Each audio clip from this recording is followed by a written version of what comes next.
Hello friends, आदर्श music classes में आप सभी का स्वागत है। आज हम लोग देखेंगे 20 इम्पोर्टेंट क्वेश्चन जो कि TRU 1 में पूछा गया प्रश्न है। चलिए शुरू करते हैं। पहला क्वेश्चन है कोमल नी सा म प कोमल ग म स्वर समूह किस राग का सूचक है? आप सब बताइए। ये जो स्क्रीन पर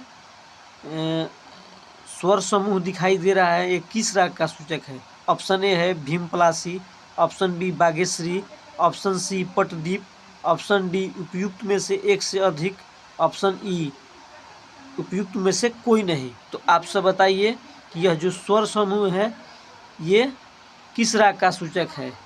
तो आप सब जानते होंगे यह भीमपलासी राग का सूचक है। ऑप्शन ए इसका राइट आंसर है। चलिए अगला क्वेश्चन नंबर 2 है कि संचारी वर्ण किसे कहते हैं? आप सब बताइए, संचारी वर्ण किसे कहते हैं? ऑप्शन ए है स्वरों के अवरोही क्रम को, ऑप्शन बी स्वरों के आरोही क्रम को, ऑप्शन सी स्वरों के शुद्धतम रूप को, ऑप्शन डी उपयुक्त में से एक से अधिक, ऑप्शन ई उपयुक्त में से कोई नहीं। तो आप सब बताइए कि संचारी वर्ण किसे कहते हैं? तो संचारी वर्ण में ये आपका आरोही क्रम शुद्धतम रूप तीनों आ जाएगा, इसलिए इसका आंसर उपयुक्त में से एक से अधिक, ऑप्शन डी राइट आंसर। चलिए अगला क्वेश्चन नंबर 3 है कि अलंकार में कौन सा वर्ण प्राप्त होता है? आप सब बताइए कि अलंकार में कौन सा वर्ण प्राप्त होता है? ऑप्शन ए आरोही, ऑप्शन बी अवरोही, ऑप्शन सी अस्थाई, ऑप्शन डी उपयुक्त में से एक से अधिक, ऑप्शन ई इनमें से कोई नहीं। तो आप सब बताइए कि अलंकार में कौन सा वर्ण प्राप्त होता है? तो अलंकार में आरोही भी होता है, अवरोही भी होता है और अस्थाई भी होता है। तो आपका ये हो जाएगा ऑप्शन डी इसका राइट आंसर। चलिए अगला क्वेश्चन नंबर 4 है कि 4-3-2 श्रुति व्यवस्था किस ग्राम से संबंधित है? आप सब बताइए कि ये जो श्रुति व्यवस्था है ये किस ग्राम से संबंधित है?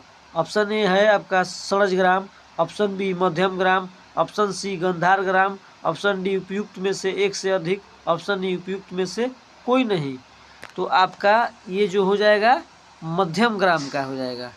ये मध्यम ग्राम षड्ज ग्राम में क्या होता है? 4-3-2-4-4-3-2। चलिए आपका ऑप्शन बी राइट आंसर। अगला क्वेश्चन नंबर 5 है कि मध्यम ग्राम की कौन सी मूर्छना षड्ज से प्रारंभ हुई है? आप सब बताइए मध्यम ग्राम की कौन सी मूर्छना षड्ज से प्रारंभ हुई है? तो ऑप्शन ए है सौबीरी, ऑप्शन बी है कुलपनता, ऑप्शन सी शुद्ध मध्यमा, ऑप्शन डी उपयुक्त में से एक से अधिक, ऑप्शन ई हो जाएगा उपयुक्त में से कोई नहीं। तो आपका आप सब बताइए कि मध्यम ग्राम की कौन सी मूर्छना षड्ज से प्रारंभ होगी? ये तो आपका हो जाएगा विभाग जो है इसका आंसर माना है डी उपयुक्त में से एक से अधिक। आप सब इसको देख लीजिएगा। चलिए अगला क्वेश्चन, सारंगदेव संगीत रत्नाकर के अनुसार कंप के आधार पर गमक के कितने प्रकार माने गए हैं? आप सब बताइए कंप के आधार पर सारंगदेव ने कंप के आधार पर गमक के कितने प्रकार माने हैं? Option A 4, option B 6, option C 5, option D उपयुक्त में से एक से अधिक, ऑप्शन ई इनमें से कोई नहीं। तो कंप के आधार पर गमक के 4 प्रकार माने गए हैं। आप सब जानते होंगे कि गमक के 4 प्रकार कंप के आधार पर माने गए हैं। कौन कौन माने गए हैं? तो पहला हो जाएगा कंपित, पहला हो जाएगा कंपित, और दूसरा हो जाएगा लीन, तीसरा हो जाएगा आपका कौन? आंदोलित, आंदोलित, और चौथा हो जाएगा आपका वलित, वलित। चलिए अगला question, question number 7। Question number 7 है, अगर मध्य लय में 1 सेकेंड में एक मात्रा बोली जाती है तो 4 सेकेंड में एक मात्रा बोलने को कौन सी लय कहते हैं? ऑप्शन ए है विलंबित, ऑप्शन बी मध्य, ऑप्शन सी द्रुत, ऑप्शन डी उपयुक्त में से एक से अधिक, ऑप्शन ई इनमें से कोई नहीं। तो अगर मध्य लय में 1 सेकेंड में एक मात्रा बोली जाती है तो 4 सेकेंड में एक मात्रा बोलने को क्या कहते हैं? तो आपका सीधा सीधा इसका विलंबित हो जाएगा, विलंबित। ऑप्शन ए इसका राइट आंसर। चलिए अगला question, question number 8। Question number 8 है कि मूर्छना किस पर आश्रित होती है? आप सब बताइए कि मूर्छना किस पर आश्रित होती है? ऑप्शन ए स्वर, ऑप्शन बी ग्राम, ऑप्शन सी श्रुति, ऑप्शन डी उपयुक्त में से एक से अधिक, ऑप्शन ई इनमें से कोई नहीं। तो मूर्छना जो है ग्राम पर आश्रित होती है। ऑप्शन बी इसका राइट आंसर। चलिए अगला क्वेश्चन, क्वेश्चन नंबर 9।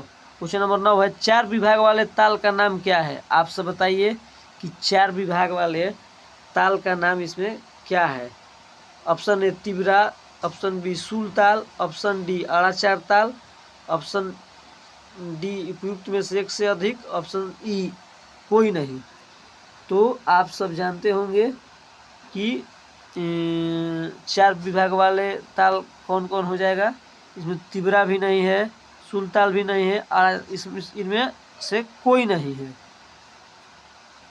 4 आपका हो जाएगा 4 विभाग वाला, तो उसमें झप ताल रहता तो झप ताल होता, झप ताल में 4 विभाग होता है, 3 ताल में होता है 4 विभाग। चलिए अगला question, question number 10। Question number 10 है, किस ताल में सभी विभागों में मात्रा की संख्या भिन्न होती है? आप सब बताइए किस ताल में किस ताल के सभी विभागों में मात्राओं की संख्या भिन्न होती है? Option A Tilwada, option B Jhap Taal, option C Dhamar, option D उपयुक्त में से एक से अधिक, ऑप्शन ई इनमें से कोई नहीं। तो आपका ये हो जाएगा धमार। धमार ताल में उनका मात्रा विभाग में मात्रा भिन्न होती है। चलिए अगला क्वेश्चन, क्वेश्चन नंबर 11। क्वेश्चन 11 है कि भैरव का संप्रकृतिक राग है। आप सब बताइए राग भैरव का संप्रकृतिक राग कौन है इसमें? ऑप्शन ए है Nat Bhairav, option B Kalingada, option C Ahir Bhairav, option D उपयुक्त में से एक से अधिक, ऑप्शन ई उपयुक्त में से कोई नहीं। तो आप सब बताइए कि भैरव का संप्रकृतिक राग कौन है?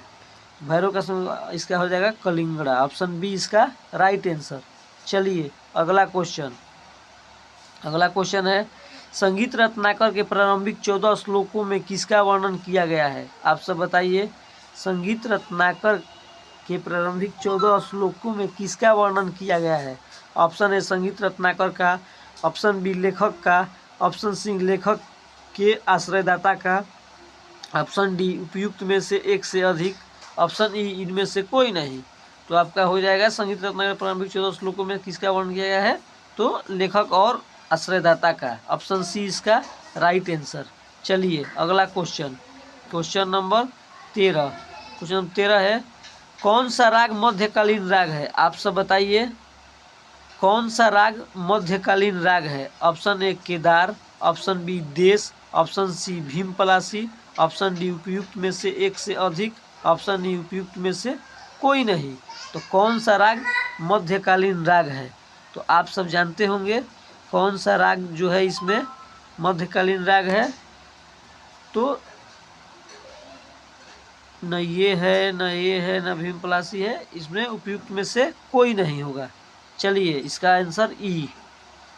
अगला क्वेश्चन है 14 नंबर। संगीत रत्नाकर में मार्गी रागों के अंतर्गत राग वर्ग में रागों की संख्या कितनी है? आप सब बताइए। संगीत रत्नाकर में मार्गी रागों के अंतर्गत राग वर्ग में रागों की संख्या कितनी है? Option A 10, option B 20, option C 30, option D उपयुक्त में से एक से अधिक, ऑप्शन ई उपयुक्त में से कोई नहीं। तो इसमें आपका हो जाएगा 10, 20 उपयुक्त में से आपका हो जाएगा में 264 राग है, कोई नहीं, ई। चलिए अगला क्वेश्चन नंबर 15। क्वेश्चन 15 है कि निशंक वीणा का उल्लेख किस ग्रंथ में प्राप्त है? आप सब बताइए कि निशंक वीणा का उल्लेख किस ग्रंथ में प्राप्त है? ऑप्शन ए संगीत रत्नाकर, ऑप्शन बी नाट्य शास्त्र, ऑप्शन सी संगीत परिजात, ऑप्शन डी उपयुक्त में से एक से अधिक, ऑप्शन ई कोई नहीं।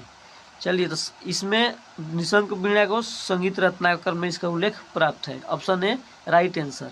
चलिए अगला क्वेश्चन नंबर 16। क्वेश्चन नंबर 16 है कि म प ध म स्वर किस राग के सूचक है? आप सब बताइए कि म प ध राग स्वर किस राग का सूचक है? Option A Bhim Palasi, option B Kedar, option C Bihag, option D उपयुक्त में से एक से अधिक, ऑप्शन ई उपयुक्त में से कोई नहीं। तो आपका ये हो जाएगा केदार। ऑप्शन बी इसका राइट आंसर, केदार राग का स्वर सूचक है। चलिए अगला क्वेश्चन नंबर 17।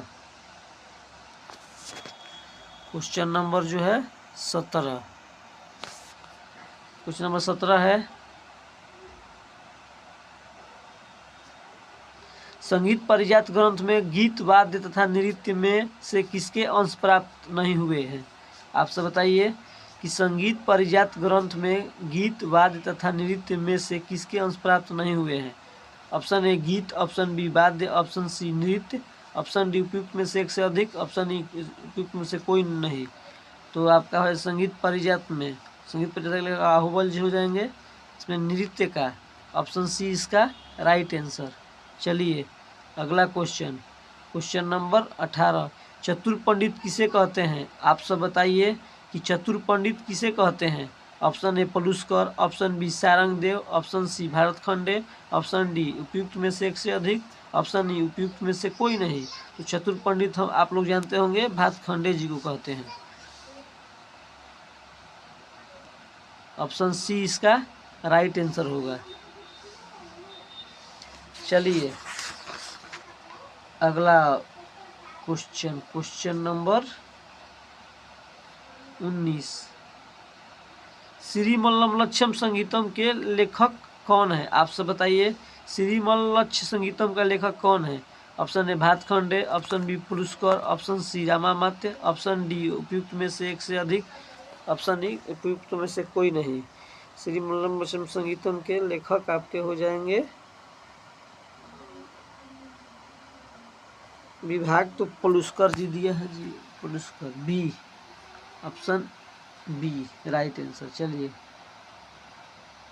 अगला क्वेश्चन नंबर 20। संगीत रत्नाकर के टीकाकार कौन है? आप सब बताइए संगीत रत्नाकर के टीकाकार कौन है? Option A Singh Bhupal, option B Kallinath, option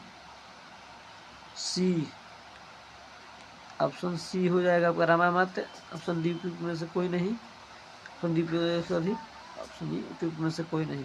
तो आपका इसमें हो जाएगा सिंह भूपाल जी है और कलिनाथ जी भी हैं, उपयुक्त में से एक से अधिक। आप सब कमेंट में बताइएगा कि सेशन कैसा रहा, और जो लोग भी चैनल पर नए हैं तो चैनल को सब्सक्राइब कर लीजिए और बेल आइकन का बटन दबा दीजिए, ताकि जो भी सेशन छूटे सबसे पहले आप तक पहुँचे। चलिए धन्यवाद।